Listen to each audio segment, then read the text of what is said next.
ઓમ સહના ભવતુ સહનૌ ભુનક્તુ સહ વીર્યંકરવાવહૈ તેજસ્વિનાવધિતમસ્તુ મા વિદ્વિષાવહૈ. ઓમ શાંતિ શાંતિ શાંતિ. હરિ ઓમ શ્રી ગુરુભ્યો નમઃ. હરિ ઓમ. સદાશિવસમારંભાં શંકરાચાર્યમધ્યમાં અસ્મદાચાર્યપર્યન્તાં વંદે ગુરુપરંપરાં. વંદે ગુરુપરંપરાં. શ્રીહરિં પરમાનંદં ઉપદેષ્ટારમીશ્વરં વ્યાપકં સર્વલોકાનાં કારણં तं નમામ્યહં. શ્લોક નંબર 27. નિર્ગુણો નિષ્ક્રિયો નિત્યઃ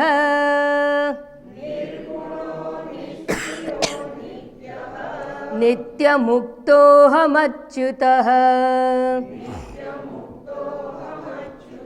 નાહં દેહો હ્યસદ્રૂપઃ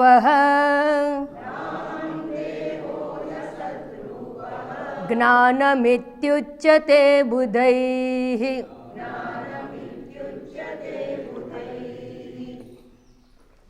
ગઈકાલના શ્લોક પર આપણે વિચારણા કરી ચૂક્યા. એના સાર રૂપે જોઈએ તો આત્મતત્વ નિર્ગુણ છે, ગુણરહિત છે. ઉપનિષદમાં પણ કહેવામાં આવ્યું કે આત્મા કેવો છે તો કે સાક્ષી ચેતા કેવલો નિર્ગુણશ્ચ. કયું ઉપનિષદ?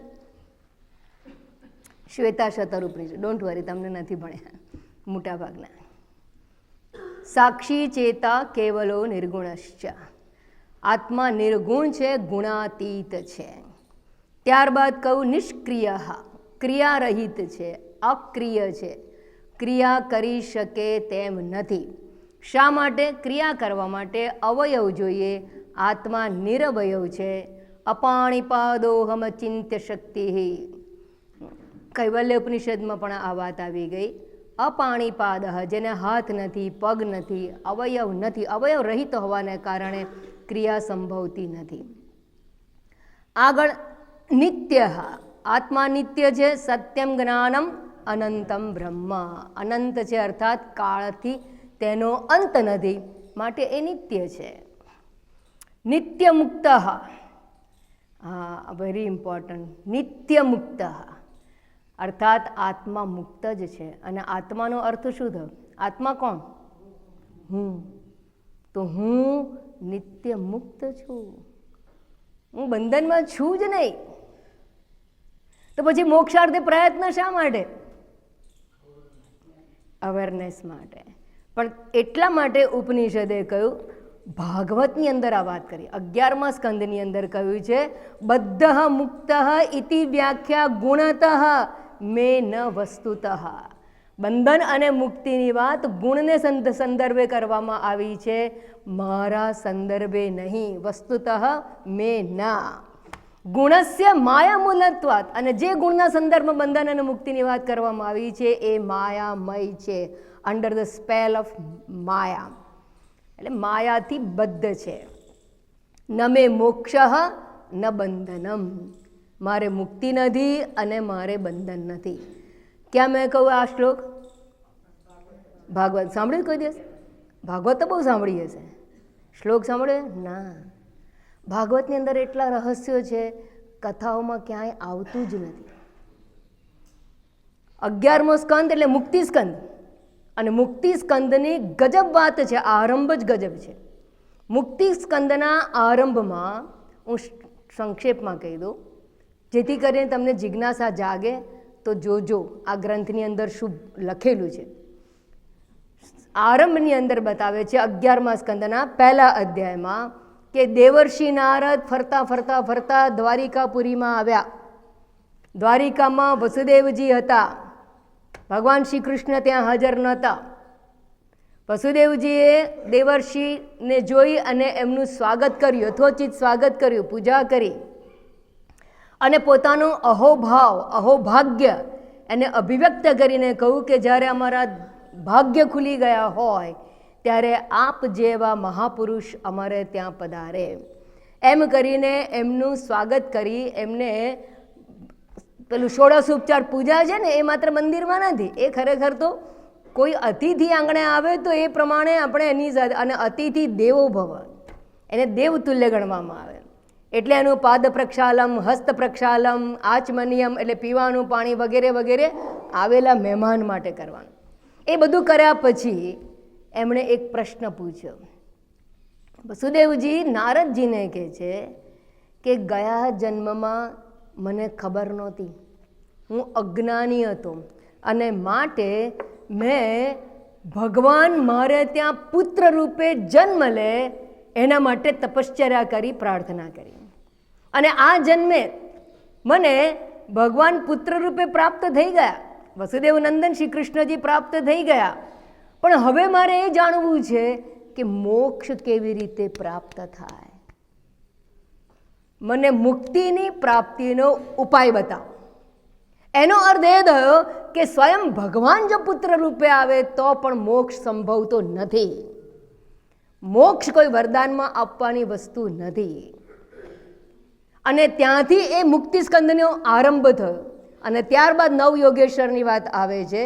એમાં મોક્ષનો માર્ગ છે એ નારદજીએ નવયોગેશ્વરના કથા દ્વારા અભિવ્યક્ત કર્યો.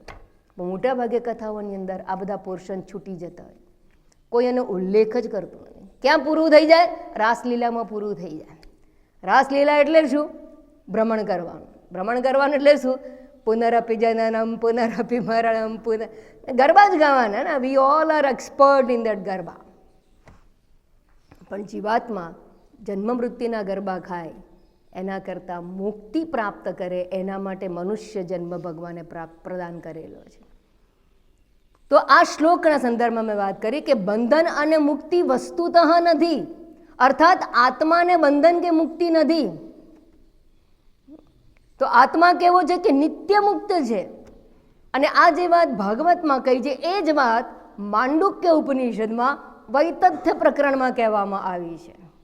ન નિરોધો ન ચોત્પત્તિ ન બધ્ધો ન ચ સાધક ન મુમુક્ષુર ન વૈ મુક્ત ઇત્યેષા પરમાર્થતા. બરાબર, બંધન અને મુક્તિ જેવું કંઈ છે જ નહીં. તો શું છે? માની લીધેલું બંધન છે. માની લીધેલું બંધન એટલે શું? તમને કદાચ આ સ્ટોરી ઉપનિષદની ખબર હશે, ખૂબ પ્રસિદ્ધ સ્ટોરી છે, યાદ કરાવી દો. ગુરુકુળની અંદર શિષ્ય ભણતો હતો, અને ભણતા હતા અને શિષ્યને લઈ અને ગુરુ જંગલમાં વિહાર કરતા હતા. અને પહેલાંનું ઋષિકુળની પદ્ધતિ જેવી હતી કે જંગલમાં બધા ફરતા હોય, પછી ગાયો ચરતી હોય, અને આ બાજુ શિષ્યને ભણાવવામાં આવતો હોય, અને પછી નજીકના ગામમાંથી ભિક્ષા લઈ આવવાની હોય. બ્રહ્મચારીઓ ભિક્ષા લઈ આવે, ગુરુ અને બ્રહ્મચારીઓ એ રીતે ભોજન પ્રાપ્ત કરે. એટલે પહેલાંના જમાનાના જે આશ્રમો હતા ને બહુ સરળ હતા અને સહેલા હતા. એમાં કોઈ કન્સ્ટ્રક્શનની જરૂર જ નહીં, કિચન ડિપાર્ટમેન્ટ નહીં, પ્લમ્બિંગ ડિપાર્ટમેન્ટ નહીં, ઇલેક્ટ્રિસિટી પણ નહીં. અંધારું થાય એટલે સૂઈ જાઓ, સવારે સૂર્યોદય થાય પહેલાં ઉઠી જાઓ.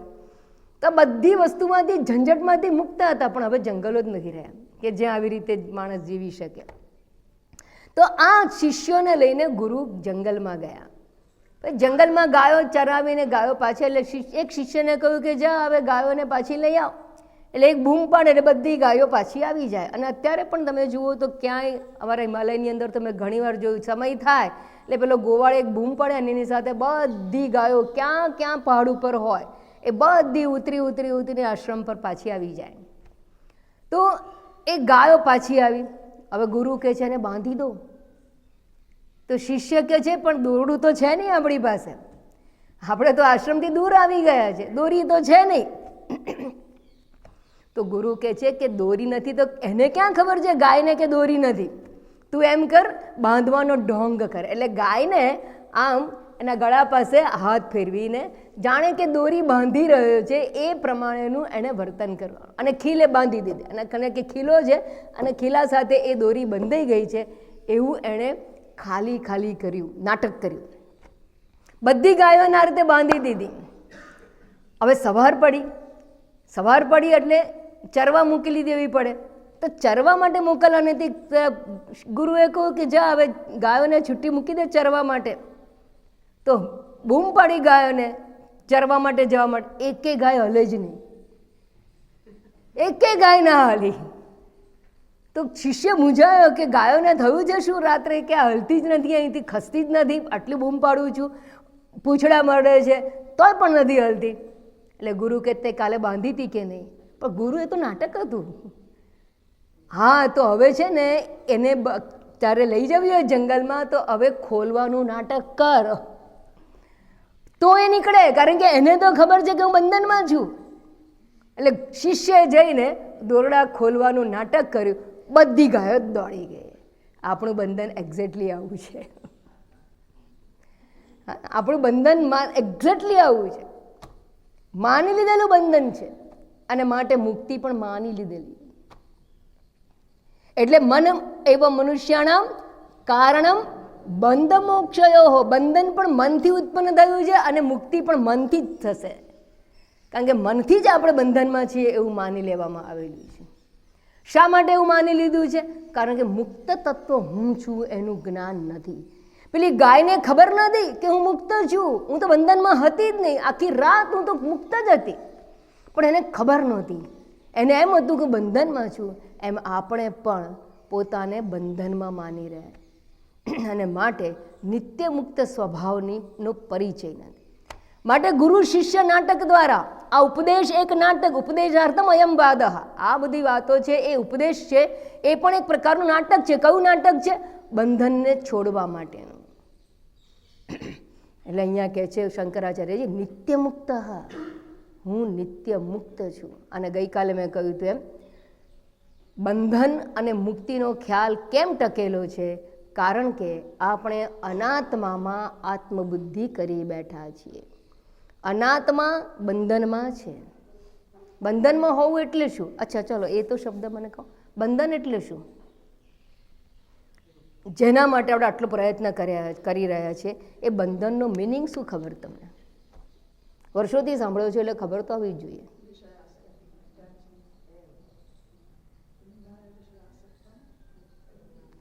એ તો મનના સંદર્ભે કહેવામાં આવે.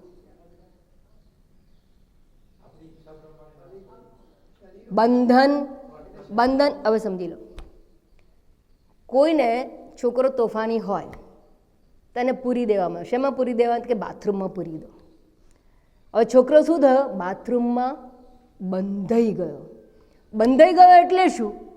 બાથરૂમની દિવાલોની અંદર કેદ થઈ ગયો. બાથરૂમની દિવાલ એટલે શું? ઘરમાં બેઠો હોય બંધનમાં નથી, પણ બાથરૂમની દિવાલો બંધન કહેવાય છે. શા માટે? કારણ કે મર્યાદિત છે, એને હલનચલન કરવા માટેની જગ્યા નથી. બંધન એટલે મર્યાદા. જ્યાં જ્યાં મર્યાદા છે ત્યાં ત્યાં બંધન છે. જ્યારે જ્યારે માણસને પોતાની પાસે શું નથી એનો ખ્યાલ આવે એની સાથે દુઃખી થાય છે. આઈ એમ લેકિંગ ધીસ, મારી પાસે આ નથી, એ બંધન છે. બંધન એટલે મર્યાદિતતાનો ભાવ.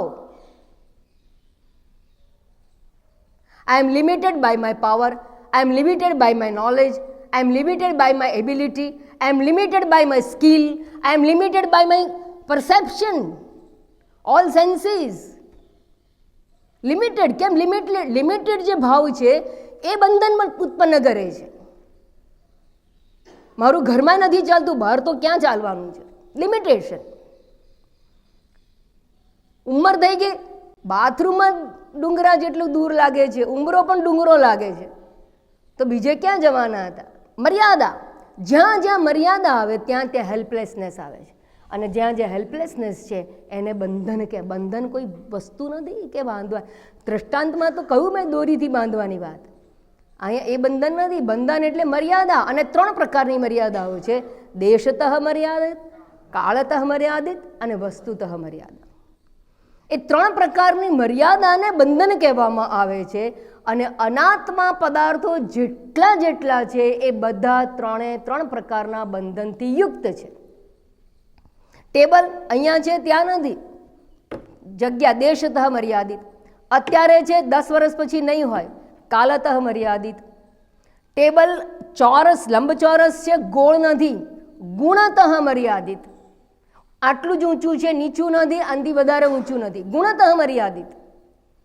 તો આ દેશકાળ અને ગુણ ત્રણના સંદર્ભમાં જે મર્યાદા છે એ તમામ જગતના પદાર્થોની અંદર છે, ઇન્ક્લુડિંગ અવર બોડી.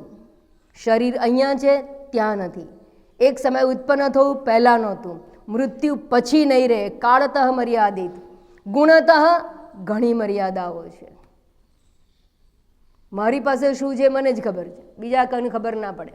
એટલે તો મને કમ્પ્લેન છે, એટલે તો મારી ડિમાન્ડ છે, મારે આ જોઈએ, મારે આ જોઈએ, મારે આ જોઈએ. Because I feel myself limited. In spite of having everything sufficient, I'm not telling completely, but sufficient, I feel inferior inside. I feel lack of things in my life. તો જે ઇન્ફિરિયોરિટી છે, લેકિંગ છે, મર્યાદા છે, એ જ બંધન કહેવામાં આવે છે. અને જેટલા જેટલા આપણે મનથી મર્યાદિત છે. આપણી મનની પણ અમુક શક્તિ હોય, એની સહન શક્તિ પણ અમુક મર્યાદિત હોય, એના ગુણો મર્યાદિત હોય. ઘણા લોકો ચેરિટી કરે ખરા, પણ ક્યાં કરે ખબર? અપનવાલાએ કરો, अपने समाज में करो. अच्छा, करनारा બધે જ કરનારા હોય તો પણ એની મર્યાદા હોય. કેમ? હું આટલાને જ આપી શકું છું, બધાને નથી આપી શકતો. એ પણ મર્યાદા. કારણ કે જેટલી જેટલી વસ્તુ માનસિક હોય, શારીરિક હોય, આ જગતની અંદર આવેલી બધી જ વસ્તુઓ મર્યાદિત છે. બધું જ મર્યાદિત છે. અમર્યાદિત તત્વ માત્ર એક જ છે. મર્યાદા છે ત્યાં બંધન છે.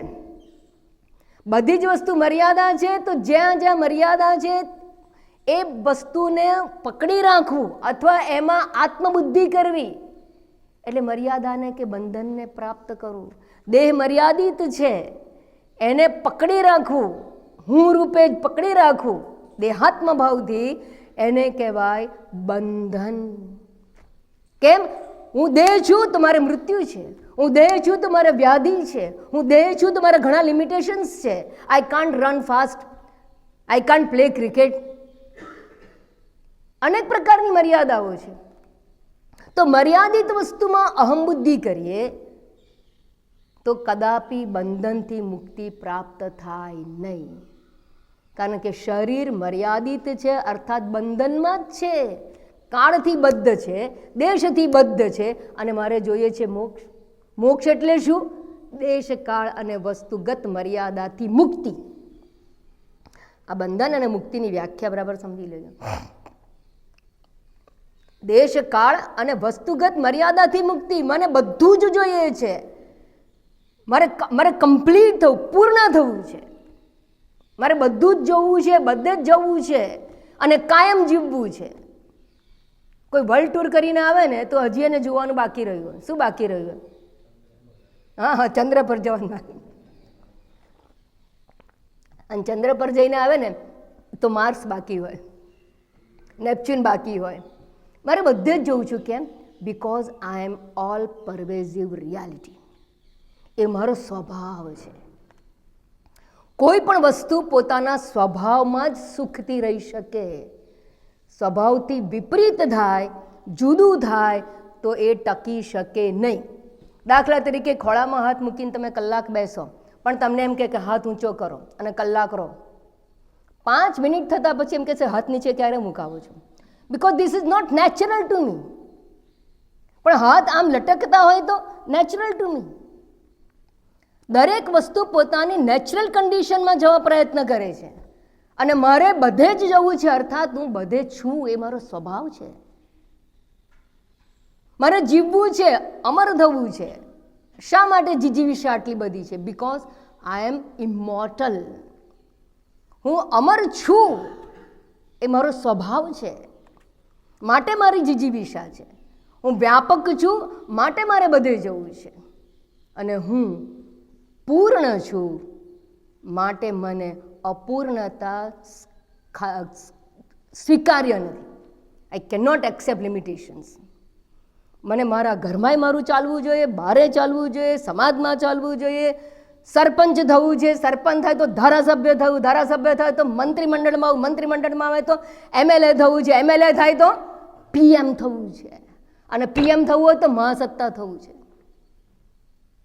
There is no end. કારણ કે બધી મર્યાદાઓ છે. મર્યાદાથી મુક્ત થવું છે મારે, એ મારો સ્વભાવ છે, કારણ કે હું અમર્યાદિત છું. અને આપણે મર્યાદિત વસ્તુને પકડી રાખી અને બંધનનો ભાવ, હવે અહીંયા મુદ્દો ત્યાં આવે છે. મર્યાદિત વસ્તુમાં હું બુદ્ધિ કરી અને પોતાને બંધનમાં અનુભવીએ છીએ. તો બંધનથી મુક્તિ ક્યારે પ્રાપ્ત થાય? જે બંધનમાં છે એ હું નથી, અને જે બંધનથી મુક્ત થવાનો પ્રયત્ન કરનારો છે એ ચૈતન્ય તત્વ નિત્ય મુક્ત છે, અમર્યાદિત છે, અદ્વિતીય છે, માટે પૂર્ણ છે. એકમ એવ અદ્વિતીય, એક અને અદ્વિતીય છે, નોન ડ્યુઅલ, માટે પૂર્ણ છે. જ્યાં સુધી એ પૂર્ણ તત્વમાં નો સ્વીકાર હું રૂપે નહીં કરવામાં આવે, જ્યાં સુધી અમર્યાદિત તત્વને હું રૂપે જાણી અને એનો સ્વીકાર કરવામાં નહીં આવે, ત્યાં સુધી આ સ્ટ્રગલ ચાલુ રહેવાની છે.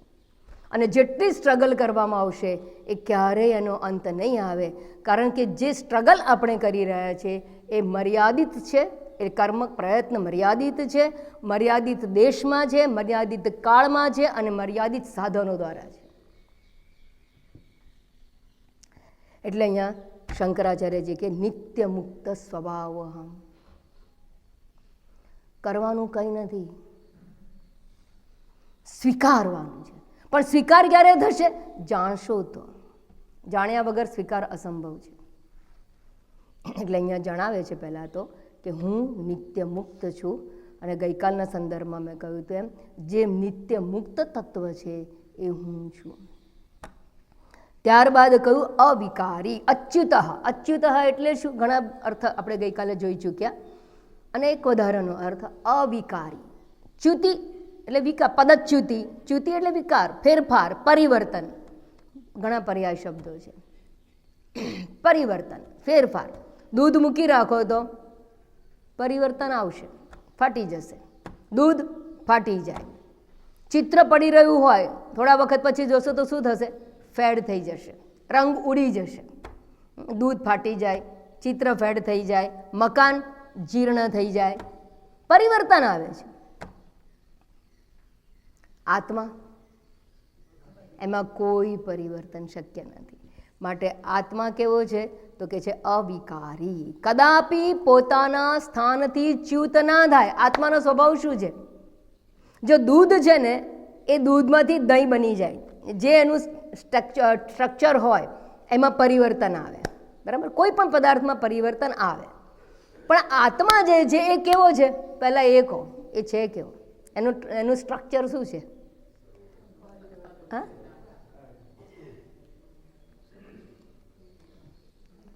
અરે નહીં, વેરી કોમન છે. આત્મા કે બ્રહ્મની વ્યાખ્યા તૈતરીય ઉપનિષદ સંદર્ભે સુપ્રસિદ્ધ છે. સત્યમ જ્ઞાનમ અનંતમ બ્રહ્મ, અથવા સચ્ચિત આનંદ સ્વરૂપ આત્મા. તત્વબોધમાં ભણી ગયા છો, સચ્ચિદાનંદ સ્વરૂપ આત્મા. અને બ્રહ્મ સંદર્ભે કહ્યું તો સત્યમ જ્ઞાનમ અનંતમ બ્રહ્મ. બંને વસ્તુ એક જ વસ્તુ છે. એક સમષ્ટિ દ્રષ્ટિકોણથી વાત કરે છે, એક વ્યષ્ટિ દ્રષ્ટિકોણથી વાત કરે છે. તો આત્મા એટલે શું? સત્યમ જ્ઞાનમ અનંતમ. સત, ચિત અને આનંદ. સત એટલે નિત્ય, ચિત એટલે ચૈતન્ય સ્વરૂપ, આનંદ એટલે અનંત. અનંત એટલે પૂર્ણ, જે પૂર્ણ હોય ત્યાં જ આનંદ. યો વૈ ભૂમા તત્ સુખમ ન અલ્પે સુખમ અસ્તિ. મર્યાદામાં સુખ નથી, અમર્યાદિત તત્વ છે, સુખરૂપ છે, માટે અનંત એટલે જ આનંદ. એટલે સત, ચિત અને આનંદ કહો અથવા સત્યમ જ્ઞાનમ અનંતમ કહો, બંને એક વાત છે. આ જે એનો સ્વભાવ છે એમાંથી કદાપી એની ચ્યુતિ થતી નથી, પરિવર્તન થતું નથી. It remains in all three periods of time without undergoing any change.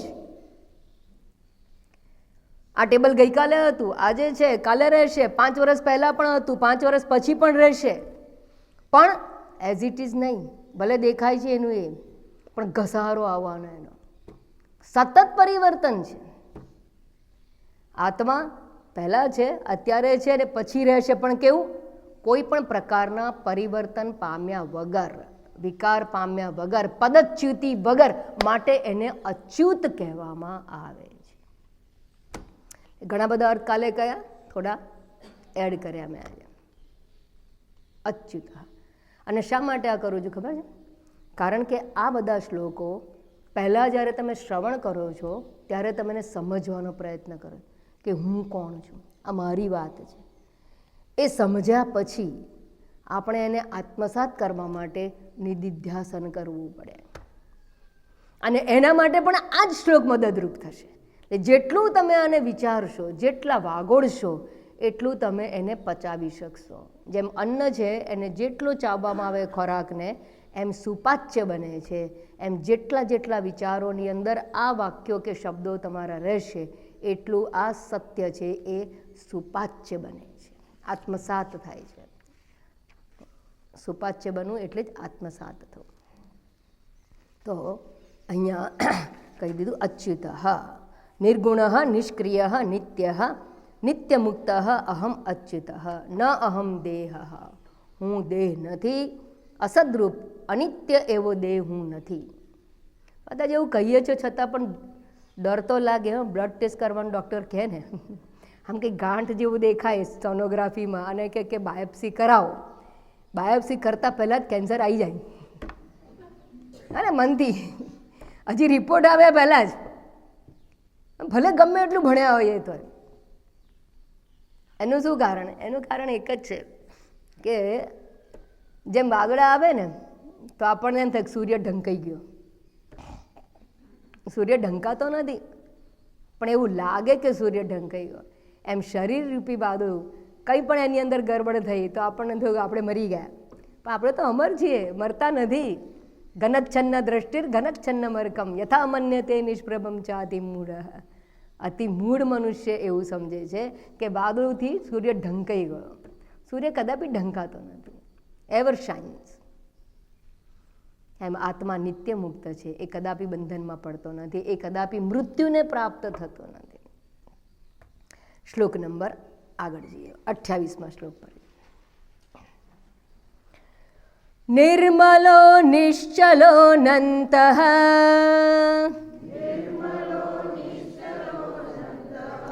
નિર્મલો નિશ્ચલો નંત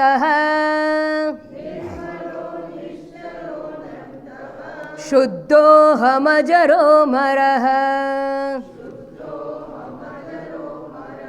શુદ્ધોહમજરોમરઃ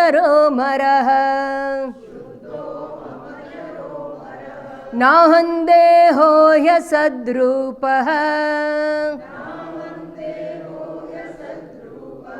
નાહં દેહો હ્યસદ્રૂપઃ જ્ઞાનમિત્યુચ્યતે બુધૈઃ જ્ઞાનમિત્યુચ્યતે બુધૈઃ નિર્મલો નિશ્ચલો નંતઃ શુદ્ધોહમજરોમરઃ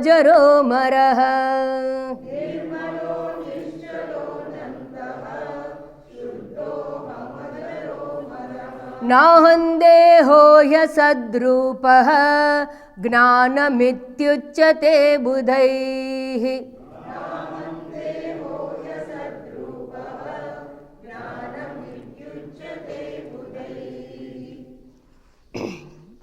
as usual નીચેની લાઈન છે એ અનાત્મા નિષેધ માટે છે. અનાત્મા એટલે દેહ, અને અહીંયા જે ટોપિક ચાલી રહ્યો છે એ સ્થૂળ દેહ અને આત્માનો વિવેક કરવામાં આવ્યો છે. માટે અનાત્માના અંદર માત્ર સ્થૂળ શરીરની વાત કરી છે અને આત્મા એ બંને વચ્ચેનો વિવેક સમજાવે છે. તો નીચેની લાઈનમાં સ્થૂળ દેહ અસત છે, એ દેહ હું નથી. ના અહમ, ન અહમ એ હું નથી. દ્રઢતા માટે એ લાઈનની રિપીટેશન, પુનરાવર્તન વારંવાર કરવામાં આવે. જેમ વારંવાર ઘસવામાં આવે તો ત્યાં એક નિશાન પડી જાય, એમ મનની અંદર વારંવાર આ વાત વિચારવામાં આવે તો મનની અંદર પણ દ્રઢ સંસ્કાર પડી જાય. ન અહમ દેહ, અસદરૂપ દેહ અહમ ન, એ હું નથી. તો હું કોણ છું? તો પહેલી લાઈનની અંદર જ્ઞાન શું છે, હું કોણ છું એ સમજાવીને કહે છે નિર્મલ. કેટલો સરસ શબ્દ, ઘણા લોકોના નામ હોય છે ને નિર્મલ. પણ નિર્મલ એટલે શું? મલ એટલે અશુદ્ધિ, મળ એટલે અશુદ્ધિ. અશુદ્ધિ કોને કહેવાય? અશુદ્ધિ કઈ છે ખબર હશે તમને લોકોને? હા, મને ખબર છે, કારણ કે તમે ગીતાના સંદર્ભમાં જ મને જવાબ આપવાના હતા, એ મને ખબર હતી. મળ એટલે અશુદ્ધિ, અને તમે માત્ર અંતઃકરણગત અશુદ્ધિની વાત કરી કે રાગ દ્વેષ કામ ક્રોધ ષડરિપુ, જેને અશુદ્ધિ કહેવામાં આવે. પણ સ્થૂળ દેહગત પણ અશુદ્ધિ છે. અશુદ્ધિ એટલે અશુભ, અશુભ એટલે જે દુઃખપ્રદ છે, જેનો આપણે ત્યાગ કરવા માગીએ છીએ, એ બધું અશુદ્ધિ જ કહેવાય. સ્થૂળ દેહમાં કઈ અશુદ્ધિ છે? જો માણસ કહે છે ને કે ભાઈ હું ભરે મૃત્યુ આવે પણ આમ હાલતા ચાલતા જઈએ, એટલે શું જોઈએ છે આપણને? વૃદ્ધાવસ્થા નથી જોઈતો, રોગ નથી જોઈતો, દેહનો વાંધો નથી, દેહ પણ કેવો હોવો જોઈએ? તંદુરસ્ત હોવો જોઈએ, સશક્ત હોવો જોઈએ. તો આપણને જે છે નથી જોઈતું શું? જરા વ્યાધિ, જન્મ મૃત્યુ જરા વ્યાધિ દુઃખ દોષાનુદર્શનમ. તો જન્મ મૃત્યુ જરા વ્યાધિ આ દુઃખરૂપ છે, આ અશુદ્ધિ. એ સ્થૂળ શરીર અંતર્ગત આવેલી અશુદ્ધિ છે. મળ એટલે અશુદ્ધિ, જેનો આપણે ત્યાગ કરવા ઈચ્છીએ છીએ. સૂક્ષ્મ શરીર અંતર્ગત આવેલી અશુદ્ધિ, જેનો તમે ઉલ્લેખ કર્યો, રાગ દ્વેષાદિ અનેક છે. બધી આસુરી સંપત્તિઓ કહો, કૌરવ આસુરી સંપત્તિમાં કૌરવ લખતો, અર્થાત એટલે કૌરવ એટલે કોણ ખબર છે? અહંકારને મજબૂત રાખી અને કરવામાં આવેલા બધા જ વિચારો આસુરી સંપત્તિ છે. ઈશ્વરનો સ્વીકાર કર્યા વગર અહંકારથી ઉત્પન્ન થનારા તમામ વિચારો આસુરી સંપત્તિમાં ધકેલે છે. એ જ તમને કામ ક્રોધ મદ મોહ લોભ વગેરેની અંદર લઈ જાય. સારું, અને આપણા 3 શરીર છે, સ્થૂળ શરીર, સૂક્ષ્મ શરીર અને તો કારણ શરીરની અશુદ્ધિ કઈ? અજ્ઞાન. મોટા મોટી અશુદ્ધિ હોય તો અજ્ઞાન, મોટા મોટું પાપ હોય તો અજ્ઞાન. શા માટે? અજ્ઞાન છે તો જ સ્થૂળ અને સૂક્ષ્મ શરીર છે. માટે કારણ શરીરને કારણ કહેવામાં આવે. કારણ અજ્ઞાનને કારણ કહ્યું છે. બરાબર સમજો. કારણ શરીર કોઈ શરીર નથી, કોઈ બોડી નથી, કોઈ સ્ટ્રક્ચર નથી. The ignorance itself is called causal body. અજ્ઞાન એટલે જ કારણ શરીર. કેમ કારણ શરીર? એટલે અજ્ઞાન કારણ છે. કોનું કારણ છે? સ્થૂળ અને સૂક્ષ્મ શરીરની પ્રાપ્તિનું કારણ છે, ઉત્પત્તિનું કારણ છે. સ્થૂળ સૂક્ષ્મ શરીરની ઉત્પત્તિ કે પ્રાપ્તિ અજ્ઞાનને લીધે છે. માટે અજ્ઞાનને કારણ કહેવામાં આવ્યું, અને અજ્ઞાની રહેવું એ મહાપાપ છે. કેમ? કારણ કે પાપનું ફળ છે દુઃખ.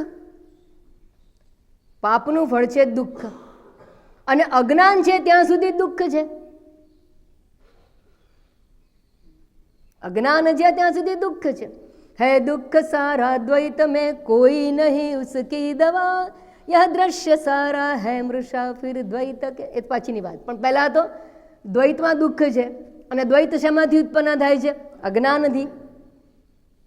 અને અજ્ઞાન છે એ દુઃખની જનની છે, મૂળભૂત કારણ છે. એટલે જ્યાં સુધી અજ્ઞાની રહેશો ત્યાં સુધી દુઃખ રહેવાનું. દુઃખ મુક્તિના પ્રયત્નો, તમે ઘરની અંદર રહેલા દુઃખોને મુક્ત થવા પ્રયત્ન કરશો તો બહાર નવા ઊભા થાય. બહારના દુઃખોમાંથી મુક્ત થવાનું એટલામાં ઘરની અંદર ચાલુ થઈ જશે. બધા દુઃખોમાંથી મુક્ત થઈ જશો તો શારીરિક દુઃખો શરૂ થઈ જશે. આપણા જીવનના અનુભવો જુઓ, ક્યાંક ને ક્યાંક તો ઊંચું નીચું થયા જ છે. બધી જ જગ્યાએ સમાન નથી રહેતું. પોતાના સારા હોય તો પારકા ઉદ્ર શત્રુ થઈ જાય, પારકા પોતાના જેવા લાગવા મળે ત્યારે પોતાના શત્રુ થઈ જાય. આ તો જીવનનો એક નિયમ છે. આ નિયમ છે, આમાં કોઈ બદલાવ નથી. It's very common. અને માટે જ્યાં સુધી અજ્ઞાન છે ત્યાં સુધી ગમે એટલો પ્રયત્ન દુઃખ મુક્તિ માટે કરવામાં આવશે, કોઈને કોઈ પ્રકારનું દુઃખ રહેલું જ હશે, શક્ય નથી. દુઃખની આત્યંતિક નિવૃત્તિ જો કરવી હોય તો દુઃખની જનની અજ્ઞાન છે, માટે અજ્ઞાનનું ઉન્મૂલન કરવું જોઈએ, અજ્ઞાનનો નાશ કરવો જોઈએ. અને માટે આપણે eastern countries, we are Indians, we are knowledge oriented because we know the cause of our all calamities, pain, sorrow, agony. The cause is only one, it is ignorance. અજ્ઞાન જ મૂળભૂત કારણ છે, અને અજ્ઞાન હશે ત્યાં સુધી ગમે એટલા પ્રયત્ન કરશો સર્વ પ્રકારના દુઃખોની મુક્તિ પ્રાપ્ત થતી નથી. પણ કેટલાક લોકો એવું સમજે છે કે આપણે પાપ કર્યા, કર્મ કર્યા છે માટે દુઃખી છીએ. દે બિલીવ ઇન ઓરિજિનલ સિન. પાપ કર્યું માટે દુઃખી છું, અને માટે એ લોકો ચેરિટી કરે છે. અને ચેરિટેબલ ટ્રસ્ટ, આ નામ જ એ રીતે એ વિધર્મમાંથી આવેલું છે. ચેરિટેબલ ટ્રસ્ટનું આ તો ક્યાંથી આવે? વિધર્મીઓમાંથી આવે. એ લોકો ઓરિજિનલ સિનમાં માને છે, એટલે સેવા કરો, દાન કરો, લાયન્સ, રોટરી, આ બધા ક્યાંથી નામ આવ્યા? તો ભારતમાં એવું સેવા દાન કંઈ હતું જ નહીં. અરે ભારત ભૂમિની તો સંસ્કૃતિ એવી છે, ત્યાગો અને ભોગો તેના ત્યક્તે ન ભુંજી થા. ભારતને ચેરિટેબલ ટ્રસ્ટ ઊભું કરવાની જરૂર નથી. Unfortunately we have forgotten our culture, our knowledge, ancient knowledge. વેદને ભૂલી ગયા છે. ત્યાગો અને ભોગવો. આપણે સમૃદ્ધ દેશ છે, સર્વ પ્રકારની ક્લાઇમેટ ઇન્ડિયામાં છે, સર્વ પ્રકારના ધાન્ય, ઔષધિ ભારતમાં ઉત્પન્ન થાય છે, કારણ કે તમામ પ્રકારની ક્લાઇમેટિક કન્ડિશન ઇન્ડિયાને પ્રાપ્ત થઈ છે. સમુદ્ર પણ છે, નદી પણ છે, વરસાદ પણ છે, તડકો પણ છે, ઠંડી પણ છે, બધું જ છે, બરફ પણ છે અને રેત પણ છે. કચ્છમાં સમૃદ્ધ દેશ છે. એટલે ઓરિજિનલ સીનમાં જે માને છે ને એ સેવા અને કર્મમાં વિશ્વાસ રાખી અને કર્મ કર્યા કરે છે. સારું છે, એ તો બાળપોથી છે, પણ જ્યાં સુધી અજ્ઞાન નિવારણ નહીં થાય ત્યાં સુધી ફરીથી દુઃખ આવવાનું. દાખલા તરીકે આ જન્મે તમે ખૂબ સેવા કરો અને દુઃખ મુક્ત થઈ જાઓ તો શું તમને પુનર્જન્મ નહીં મળે? અને પુનર્જન્મ એટલે દુઃખ. જન્મ એ જ દુઃખરૂપ છે, મૃત્યુ મહાદુઃખ છે. અને જીવન દરમિયાન ક્ષુધા, તૃષા અને ક્ષુધા એ વ્યાધિથી માણસ સતત પીડાતો રહે છે. આ બંને વ્યાધિ છે,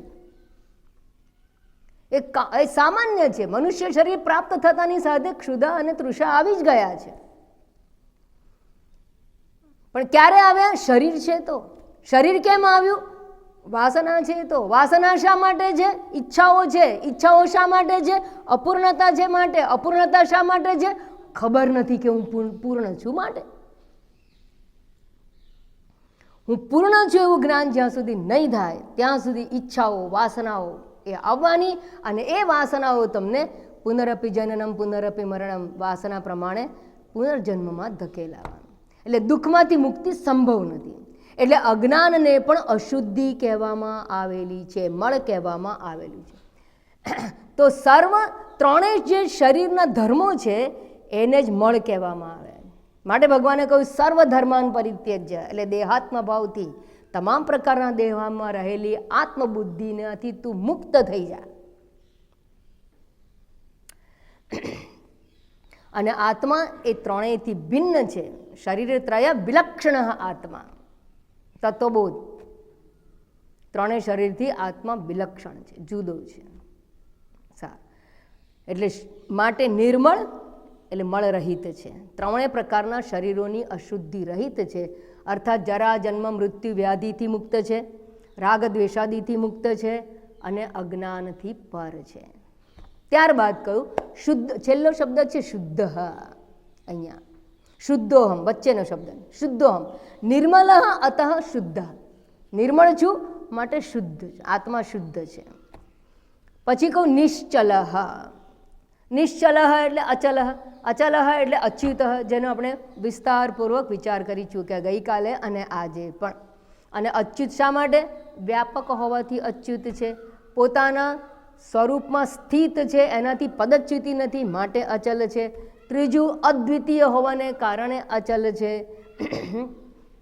અને એક મેં વાત કરી હતી, અચલ એટલે ચાલી ના શકે, ચાલી ન શકે એટલે ડિસેબલ નહીં, પણ વ્યાપક હોવાથી એને અચલ કહ્યું છે. પછી કહ્યું અનંત, સત્યમ જ્ઞાનમ અનંતમ બ્રહ્મ. અનંત એટલે શું? અનંત. વિરોધાભાસ જ્યારે કરવામાં આવે તો જય એનું પરાજય થાય. મલ અને નિર્મલ એ વિરોધી કહેવાય, પણ જ્યારે આગળ સ્વર હોય ને તો પ્રત્યય અન લાગે. આદિ અનાદિ, નાદી નહીં અનાદિ, અન લાગે પ્રત્યય. તેવી રીતે અહીંયા પણ અંત અનંત, તો એમાં અન પ્રત્યય લાગે. એટલે અહીંયા કહે છે અનંત એટલે અંતરહિત. અંત એટલે શું?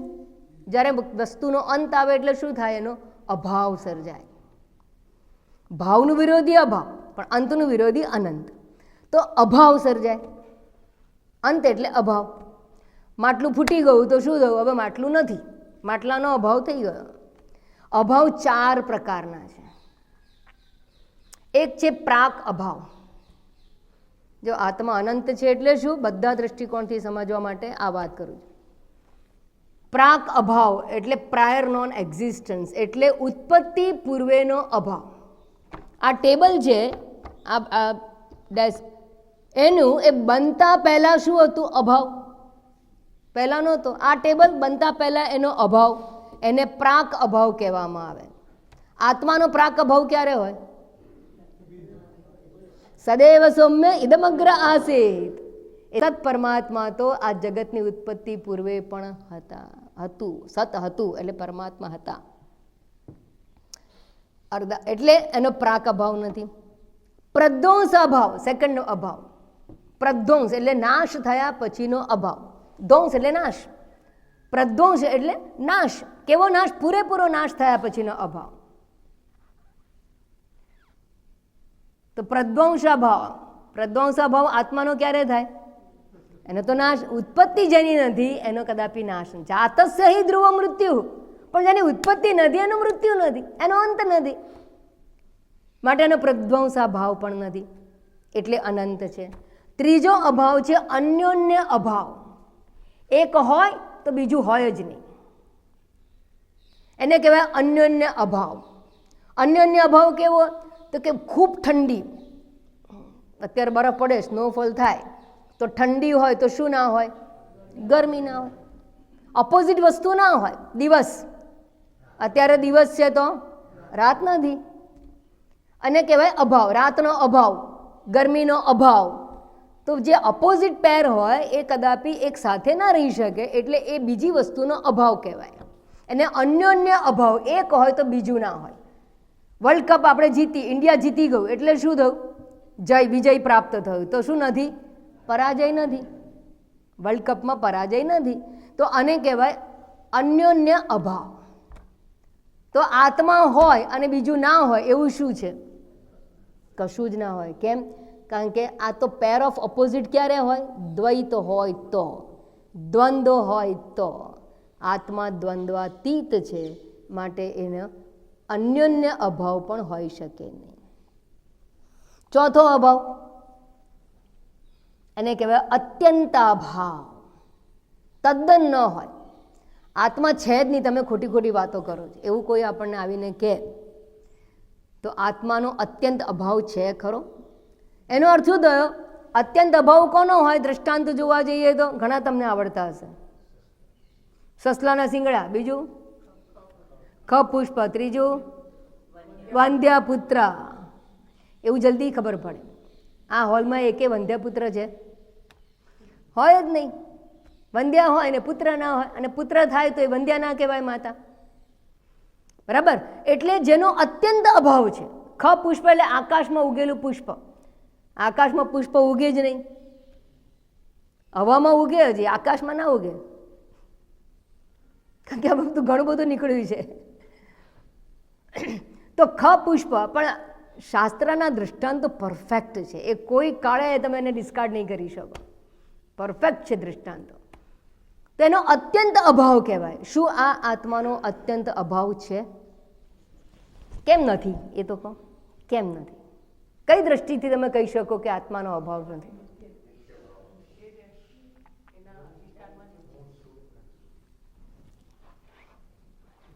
આત્માનો અભાવ છે એવું કહે છે કોણ?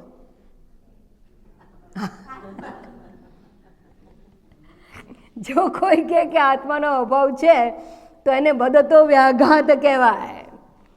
મારે જીભ નથી એટલે શું સમજવાનું? હા, તો હું મારું અસ્તિત્વ નથી એવું કહેવું એટલે શું થયું? વધતો વ્યાઘાત. તમે પૂછો છો કે અભાવ છે એવું કહો છો, એનો અર્થ જ તમારો ભાવ છે, તમે અસ્તિત્વમાં છો. હો નહીં તો બોલો કેવી રીતે? એટલે આત્માનો અત્યંત અભાવ પણ, એ ચારે પ્રકારના અભાવથી રહિત એટલે અંતથી રહિત માટે એને કહેવામાં આવ્યું અનંત.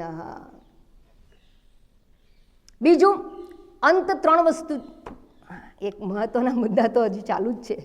અંત ત્રણ દ્રષ્ટિકોણથી હોય છે, જે તમને ખબર છે, પ્રસિદ્ધ દ્રષ્ટિકોણ. ત્રણ દ્રષ્ટિકોણો કયા કયા જે હમણાં હું આગળ ઉલ્લેખ કરી ગઈ? દેશકઃ, વસ્તુતઃ અને કાલતઃ. આત્માનો દેશતઃ અભાવ નથી, અંત નથી. કેમ? નિરાકાર છે માટે. તમે ખોટા નથી પણ થોડા પરફેક્ટ હતા. અને આમાં what is lacking? Only thinking, ચિંતન, મનન. આપણે મનનમાં જઈએ છીએ પણ મનન નથી કરતા. તો આત્મા છે એ નિરાકાર છે માટે દેશતઃ અંત નથી. જેનો આકાર હોય એક દેશમાં હોય, જેનો આકાર નથી એનો દેશતઃ અંત નથી. આત્માનો કાળતઃ અંત નથી, ટાઈમ બાઉન્ડ પણ નથી. દેશથી અમર્યાદિત, કાળથી અમર્યાદિત. કેમ? કેમ? Very common, very common. This question is very common, answer must be very common. જેનો જન્મ હોય એક કાળે, એનો એક કાળે અંત આવે. જેનો, હમણાં જ બોલી ગયા, જેનો જન્મ ટાઈમમાં થાય, એક સમયે થાય, બર્થ ડેટ એક સમયમાં હોય અને એક સમયમાં અંત આવે. તો જેનો જન્મ નથી માટે એનું મૃત્યુ નથી, માટે કાળથી અંત નથી. જન્મ કેમ નથી? જન્મ આકારનો હોય, નિરાકારનો કદાપી જન્મ ના હોય. નિરાકારનો જન્મ ના હોય. તો નિરાકાર છે માટે દેશથી અંત નથી, જન્મ નથી, મૃત્યુ નથી, માટે કાળથી અંત નથી. અને ત્રીજું, વસ્તુગત મર્યાદાથી મુક્ત. એટલે શું?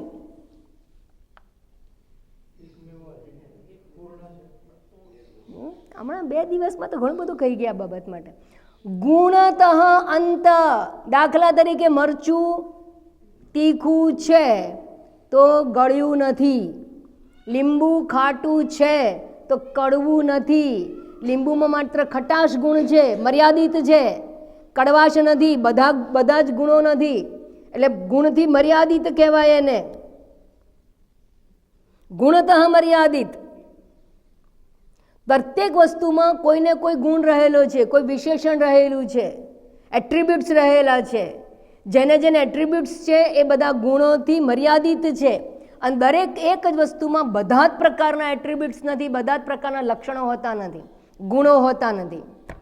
માટે દરેક પદાર્થો છે એ ગુણતઃ મર્યાદિત છે, વિશેષ. દાખલા તરીકે હવે જે વાત કહી, હું માણસ છું તો હું ચકલી નથી, પોપટ નથી, પશુ નથી, પંખી નથી, કિન્નર નથી, ગંધર્વ નથી, દેવ નથી, યક્ષ નથી, રાક્ષસ નથી. મર્યાદા આવી ગઈ, માણસ છું એમાં. સારું. એમાંય પાછું હું માણસ છું એટલે હું જડ પદાર્થ નથી, હું નાનો છું એટલે હું મોટો નથી, હું પિતા છું એટલે હું માતા નથી, ભાઈ નથી, કાકા નથી, બહેન નથી. મર્યાદા આવી ગઈ.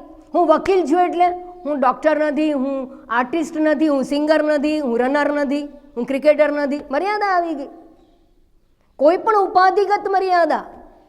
કોઈ પણ સ્કિલગત મર્યાદા, આ બધા ગુણતઃ મર્યાદા કહેવામાં આવે છે. અને આત્મા નિર્ગુણ છે, માટે ગુણતઃ મર્યાદાથી મુક્ત છે. નિર્ગુણ છે અને નિરાકાર છે, અજન્મા છે, માટે દેશ, કાળ અને વસ્તુગત મર્યાદાથી આત્મા મુક્ત છે. સારું, હવે આ વસ્તુ સમજવી, સૌથી પહેલાં એને શ્રવણ દ્વારા આ વસ્તુને પહેલાં સમજવાનું. We must have clarity about our self. For clarity you need શ્રવણ. Clarity is very important. પહેલાં સ્પષ્ટ હોવું જોઈએ કે હું કોણ છું, અને એ શ્રવણથી પ્રાપ્ત થાય. પછી એને આત્મસાત કરવું પડે. એને આત્મસાત કરવા માટે શું કરવું જોઈએ, થોડી વાત સમજી લે. આ બધાનો નિષ્કર્ષ સમજી લે. પહેલાં આ શું છે? ચશ્મા. આ ચશ્માનું ખોખું. મેં ઘણીવાર આ વિચારણા કરી છે, હું થોડીક ફાસ્ટ જઈશ અને તમને સમજાઈ જશે. આ ચશ્માનું ખોખું છે. તમે જ્યારે મને ચશ્મા કહો છો, ચશ્માનું ખોખું, આ શું છે? મોરનું પીંછું. તો પીંછું કહો છો, ચશ્મા કહો છો, અને આ ખોખું કહો છો. તમે હંમેશા એક વસ્તુને મિસ કરો છો. હવે આવડી ગયું તમને, બરાબર? શું મિસ કરી? પ્રકાશ.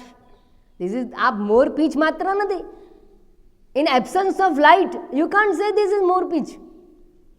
મોરપીંછ કહો છો તો પ્રકાશ છે, તો પ્રકાશ અને મોરપીંછ છે, તો જ મોરપીંછનું જ્ઞાન થાય છે. પણ જેના લીધે તમને મોરપીંછનું જ્ઞાન થાય છે એને તમે ભૂલી જાઓ છો. પ્રકાશ વત્તા ચશ્મા, પણ પ્રકાશની હાજરી ના હોય, ડાર્કનેસ હોય, તમે કહી પણ ના શકો કે આ ચશ્મા છે, બરાબર? તો તમે જ્યારે પદાર્થનો સ્વીકાર કરો છો, જાણો છો વૃક્ષ છે, મકાન છે, મંદિર છે, તો તમે પ્રકાશ વત્તા મંદિર, પ્રકાશ વત્તા મકાન, પ્રકાશ વત્તા વૃક્ષ, પ્રકાશ તો છે જ. પણ અનફોર્ચ્યુનેટલી જેના લીધે પદાર્થની ઓળખ તમને પ્રાપ્ત થાય છે એને આપણે અવોઇડ કરીએ છીએ, ભૂલી જઈએ છીએ, ઉપેક્ષા કરીએ છીએ. સારું, હવે મને એ કહો કે આ મોરપીંછને કે આ ચશ્માને પ્રકાશ સાથે સંબંધ કેવો અને કેટલો? જો પ્રકાશ આ મોરપીંછ કે ચશ્મામાં સર્વત્ર છે, એ પ્રકાશ અને પીંછાને પ્રકાશિત કરે છે. એની હાજરીથી આ વસ્તુનું ભાન થાય છે, જણાવે છે પદાર્થને. જેની હાજરીમાં પદાર્થનું ભાન થાય, જ્ઞાન થાય, એને પ્રકાશ કહેવામાં આવે. That is called light. તો પ્રકાશની હાજરીમાં પદાર્થનું ભાન થાય છે, છતાં પ્રકાશ અને પદાર્થ બંને એકબીજાથી સ્વતંત્ર છે, સર્વત્ર છે. જો ન હોય તો તમને આ ચશ્મા છે એવું બોલી જ ના શકો. એની દાંડી પર અને લેન્સ ઉપર બધી જ જગ્યાએ લાઇટ છે, છતાં પ્રકાશ એની સાથે ને સાથે હોવા છતાં ચશ્માથી સ્વતંત્ર છે. એવું કઈ રીતે કહો છો? એટલા માટે કે ચશ્મા તૂટી ગયા તો પ્રકાશ ગયો. દાખલા તરીકે મેં ચશ્મા લઈ લીધા, તો હવે પ્રકાશ ગયો? ના, છે. એનું સ્વતંત્ર અસ્તિત્વ છે. ચશ્મા હોય કે ના હોય, પ્રકાશને ચશ્મા સાથે વાસ્તવમાં કોઈ સંબંધ નથી, પણ પ્રકાશ વગર ચશ્માનું ભાન થશે નહીં. ચશ્માની મર્યાદાથી પ્રકાશ મર્યાદિત નથી. પ્રકાશ અહીંયા પણ છે અને અહીંયા પણ છે, અને ઇન બિટવીન છે. પણ ઇન બિટવીન હોવા છતાં આપણે એને એપ્રિશિએટ કરી શકતા નથી, એની હાજરી છે એવું સમજી શકતા નથી. કેમ? કારણ કે કોઈ ઓબ્જેક્ટ નથી. કોઈ ઓબ્જેક્ટ આવે, એ ઓબ્જેક્ટ લાઇટને રિફ્લેક્ટ કરે, પરાવર્તિત કરે, ત્યારે એના અસ્તિત્વને આપણે સ્વીકારી શકીએ છીએ. એમ તમે ને હું બેઠા છીએ, મારા ઉપર પ્રકાશ છે, તમારા ઉપર પ્રકાશ છે, પણ આપણા બેની વચ્ચે પ્રકાશ છે, પણ સમજાતું નથી કે ત્યાં પ્રકાશ છે. પ્રકાશ ક્યાં છે? તો કે આખા હોલમાં છે. સનલાઇટ અત્યારે આ એરિયાની અંદર બધે જ છે, પણ આપણે એને એપ્રિશિએટ ક્યાં કરી શકીએ છીએ? જ્યાં જ્યાં પદાર્થો હોય ત્યાં પ્રકાશ છે એવું બોલીએ છીએ, કહી શકીએ છીએ, છતાં પ્રકાશને અને પદાર્થને વાસ્તવમાં કોઈ સંબંધ નથી. પદાર્થ તૂટી જાય તો પ્રકાશનો નાશ નથી, અને પદાર્થની મર્યાદાથી પ્રકાશ મર્યાદિત થતો નથી, એનો અંત નથી. ચશ્માનો અંત છે, પ્રકાશનો નહીં. બસ એક્ઝેક્ટલી એ રીતે ચૈતન્ય તત્વ, આત્મતત્વ આ શરીરને ચેતનતા બક્ષે છે. સર્વત્ર શરીરની અંદર છે, વ્યાપીને રહ્યું છે, અને માટે જ શરીરમાં ચૈતન્ય ચેતના છે. અને છતાં ચૈતન્ય તત્વ શરીરથી ભિન્ન છે. જેવું પ્રકાશ અને ચશ્મા વચ્ચે સંબંધ છે, એવો ચૈતન્ય તત્વ અને આત્મા વચ્ચે, દેહ વચ્ચે સંબંધ છે. ચૈતન્ય એટલે આત્મા, કોન્શિયસનેસ. એટલે શરીરનો નાશ થાય તો ચૈતન્યનો નાશ થતો નથી. શરીરની મર્યાદાથી ચૈતન્ય મર્યાદિત નથી. અહીંયા ચેતન છે, તમારામાં ચેતન છે, અને વચ્ચે છે, પણ આપણે એને સમજી શકતા નથી, એપ્રિશિએટ કરી શકતા નથી. જેમ પ્રકાશ વચ્ચે પણ છે એવું સમજાતું નથી, બસ એવી રીતે જ્યાં જ્યાં શરીરો નથી ત્યાં પણ ચૈતન્ય વ્યાપીને રહેલું છે, પણ આપણે એને સમજી શકતા નથી. પણ એનો અર્થ એવો નથી કે એ નથી. એટલે ચૈતન્ય વ્યાપક છે, દેહની અંદર પણ છે, બહાર પણ છે, દેહની મર્યાદાથી મર્યાદિત નથી. દેહનું મૃત્યુ થાય તો ચૈતન્યનું મૃત્યુ થતું નથી. એ તો હંમેશા અજર અમર તત્વ સત્ય તરીકે રહેલું છે. અને દરેક વ્યક્તિ બેનું મિશ્રણ છે. દરેક પદાર્થમાં બે વસ્તુ છે. પછી પેન લો, આ લો, કોઈ પણ પદાર્થ લો, બે વસ્તુ છે. અને બે વસ્તુ કઈ છે? પ્રકાશ અને પદાર્થ. બીજા શબ્દમાં કહું તો એક નિત્ય અને એક અનિત્ય. પ્રકાશ નિત્ય, પદાર્થ અનિત્ય. એમ સર્વ શરીરોની અંદર ચૈતન્ય છે, દરેકની અંદર છે. દરેકની અંદર બે વસ્તુ છે, ચેતન તત્વ અને શરીર. અને ચૈતન્ય નિત્ય છે, શરીર અનિત્ય છે. તો આટલી ચર્ચાને અંતે સૌ પ્રથમ ચૈતન્ય તત્વને વ્યાપક સ્વતંત્ર સત્તા તરીકે પહેલા એનો સ્વીકાર કરો, અને પછી એ ચૈતન્ય તત્વ હું છું એ પ્રમાણે એને એક્સેપ્ટ કરો. પહેલા ચૈતન્ય તત્વ વ્યાપક છે એ સમજીને સ્વીકાર કરો, પછી એ ચૈતન્યનો હું રૂપે સ્વીકાર કરો કે જે વ્યાપક ચૈતન્ય છે, જે નિત્ય તત્વ છે, જે પ્રકાશવત અનંત છે, અજન્મા એવું જે ચૈતન્ય તત્વ છે એ હું છું.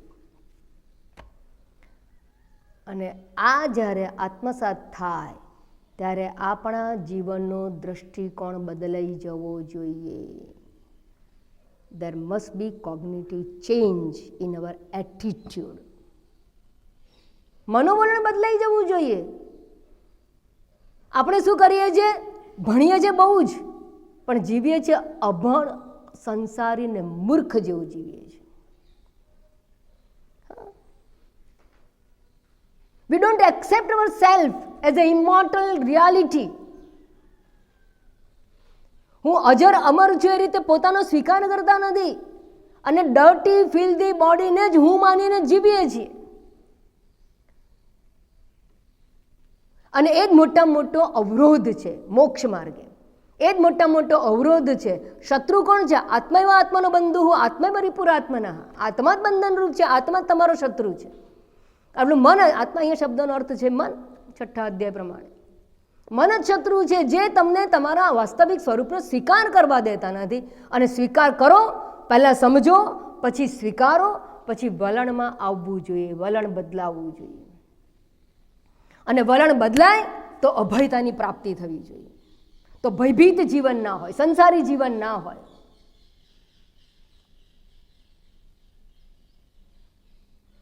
અને એવું નથી થતું, માટે જે લોકો શ્રવણ કરતા નથી ને એ લોકોને એમ થાય છે કે અમારા મન આલકમાં ફેર શું, બધા સરખા જ છે. Because they don't see any change in mentality, attitude. જગતમાં ચેન્જ નથી લાવવાનો, પણ આપણું મનોવલણ બદલાવવું જોઈએ. સ્વ પ્રત્યેનું મનોવલણ બદલાશે તો જગત પ્રત્યેનું મનોવલણ ચોક્કસ બદલાઈ જશે.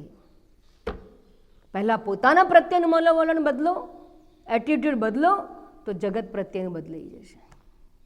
અને એની બુદ્ધિ વિચારણા આવતી વખતે કરીશ. ઓમ પૂર્ણમદ પૂર્ણમિદમ પૂર્ણાત પૂર્ણમુદચ્યતે પૂર્ણસ્ય પૂર્ણમાદાય પૂર્ણમેવાવશિષ્યતે. ઓમ શાંતિ શાંતિ શાંતિ. હરિ ઓમ શ્રી ગુરુભ્યો નમઃ. હરિ ઓમ.